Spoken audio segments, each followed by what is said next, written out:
Hi, we are on chapter 17 of The Magician's Elephant. It was the snow that woke the dog. He lifted his head and sniffed. Snow, yes, but there was another smell, the scent of something wild and large. Ito got to his feet. He stood at attention, his tail quivering. He barked, and then he barked again, louder. Shh, said Thomas. But the dog would not be silenced. Something incredible was approaching. He knew it absolutely to be true. Something wonderful was going to happen, and he would be the one to announce it. He barked and barked and barked. He worked with the whole of his heart to deliver the message. Ito barked. Upstairs in the dorm room of the orphanage of the Sisters of Perpetual Light, Adele heard the dog barking. She got out of bed and walked to the window and looked out and saw the snow dancing and twirling and spinning in the light of the street lamp. Snow, she said, just like in the dream. She leaned her elbows on the windowsill and looked out at the whitening world. And then, through the curtain of falling snow, Adele saw the elephant. She was walking down the street. She was following a boy. There was a policeman and a man pushing a woman in a wheelchair and a small man who was bent sideways, and the beggar was there with them, and so was the black dog. Oh, said Adele. And she did not doubt her eyes. She did not wonder she was dreaming. She simply turned from the window and ran in her bare feet down the dark stairway and into the great room, and from there into the hallway and past the sleeping Sister Marie. She threw wide the door to the orphanage. Here, she shouted. Here I am. The black dog came running toward her through the snow. He danced circles around her, barking, barking, barking. It was as if he were saying, Here you are at last. We've been waiting for you, and here at last you are. Yes, said Adele to the dog, here I am. The draft from the open door woke Sister Marie. The door is unlocked, she shouted. The door is always and forever unlocked. You must simply knock. When she was fully awake, Sister Marie saw that the door was, in fact, wide open, and that beyond the door, in the darkness, snow was falling.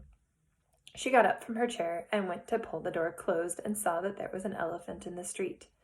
Preserve us, said Sister Marie. And then she saw Adele standing in the snow in her nightgown with no shoes on her feet. Adele, Sister Marie shouted. Adele! But it was not Adele who turned to look at her. It was a boy with a hat in his hands. Adele? He said. He spoke the name as if it were a question and an answer both, and his face was alight with wonder. The whole of him, in fact, shone like one of the brightest stars from Sister Marie's dream. He picked her up because it was snowing and it was cold and her feet were bare, and because he had promised her mother long ago that he would always take care of her. Adele, he said, Adele. Who are you? She said. I am your brother. My brother? Yes. She smiled at him, a sweet smile of disbelief that turned suddenly to belief and then to joy. My brother, she said. What is your name? Peter. Peter, she said, and then again, Peter, Peter, you brought the elephant.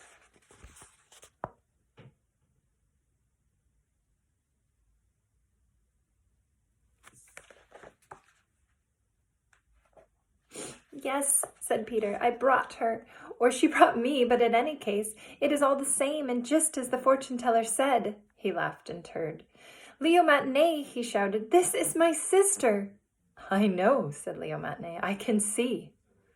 Who is it? Said Madame Lavon. Who is she? The boy's sister, said Hans Ickman. I don't understand, said Madame Lavon. It's the impossible, said Hans Ickman. The impossible has happened again. Sister Marie walked out through the open door of the orphanage of the Sisters of Perpetual Light and into the snowy street. She stood next to Leo Matinee. It is, after all, a wonderful thing to dream of an elephant, she said to Leo, and then to have that dream come true. Yes, said Leo Matinee, yes, it must be. Bartok Wynne, who stood beside the nun, and the policeman opened his mouth to laugh and then found that he could not. I must, he said, I must, but he did not finish the sentence. The elephant, meanwhile, stood in the falling snow and waited.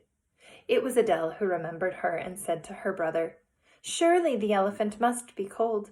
Where is she going? Where are you taking her? Home, said Peter. We are taking her home. All right. I will see you back here for chapter 18.